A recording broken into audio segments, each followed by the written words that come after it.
الرحمن الرحیم۔ میرا نام یاسر قیوم ہے اور آپ دیکھ رہے ہیں انفو ٹی وی۔ سعودی عرب کے حوالے سے آپ کے ساتھ ایک انفارمیشن شیئر کرتے ہیں۔ سعودی عرب میں کرونا وائرس کے پھیلاؤ کو روکنے کے لیے نافذ لاک ڈاؤن کے خاتمے کے بعد سعودی عرب کے حالات بتدریج بہتری کی طرف جا رہے ہیں، جس کی ایک عظیم مثال حج کا کامیابی سے منعقد ہونا ہے۔ سعودی حکومت کو ہم خراج تحسین پیش کرتے ہیں اپنے ویڈیو پیغام کے ذریعے ویڈیو کو آگے بڑھانے اور سعودی حکومت کو سیفلی حج منعقد کرنے پر خراج تحسین پیش کرنے کے لیے ہمارا ساتھ دیں۔ ہماری ویڈیو کو لائک کریں، شیئر کریں، ہمارے چینل کو سبسکرائب کریں۔ چلیں دوستو، میں آپ کو بتاتا ہوں کرونا وائرس لاک ڈاؤن کے دوران سعودی حکومت نے انسانیت کی خدمت کی ایک عظیم مثال قائم کی تھی۔ سعودی حکومت نے مملکت خداداد سعودی عرب میں مقیم غیر ملکیوں کے اقامہ میں 3 مہینے کی توسیع کر دی تھی، جس کا آغاز 1 مارچ 2020 کو کر دیا گیا تھا۔ پہلی اقامہ کی توسیع ان غیر ملکیوں کے لیے کی گئی تھی جو کرونا وائرس کی وجہ سے سعودی عرب میں موجود تھے۔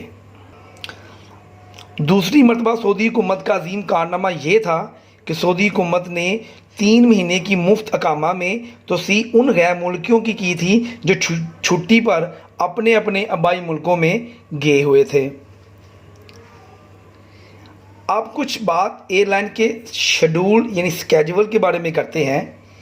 ایوییشن ذرائع سے پتہ چلا ہے کہ 14 اگست سے پہلے یا بعد میں سعودی عرب کے لیے فلائٹس اوپن ہو جائیں گی۔ یہ بہت خوشی کی خبر ہے۔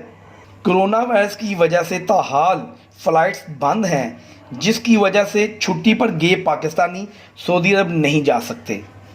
ہمارے بہت سے دوست جو پاکستان میں چھٹی پر آئے ہوئے تھے، ان میں سے کچھ دوستوں کے پاس سعودی عرب کی ریٹرن ٹکٹس موجود تھیں، تو ان دوستوں کو یہ بات پریشان کر رہی تھی کہ ہماری واپسی کی ٹکٹ کینسل تو نہیں ہو جائے گی۔ کچھ دوستوں کا یہ کہنا تھا، کیا ہم اسی ٹکٹ پر واپس جا سکتے ہیں؟ کیا ہماری ٹکٹ ریفنڈ ہو جائے گی؟ ہمارا پاسپورٹ ختم ہو گیا ہے، اب ہم کیا کریں؟ ہم نے واپسی کی ٹکٹ سعودی عرب سے پرچیز کی تھی، اس کی ڈیٹ واپسی کی گزر گئی ہے، ہم اب کیا کریں؟ ہم سعودی عرب میں موجود ہیں، کیا سعودی حکومت ہمارا اقامہ مفت میں لگا دے گی؟ یہ تمام سوالات کے جوابات دیکھنے کے لیے ہمارا چینل سبسکرائب کریں۔ مزید نئی آنے والی ویڈیو کو دیکھنے کے لیے بیل آئیکن پر کلک کریں۔ ہمیں دیں اجازت، نیکسٹ ویڈیو میں پھر ملیں گے۔ اللہ حافظ۔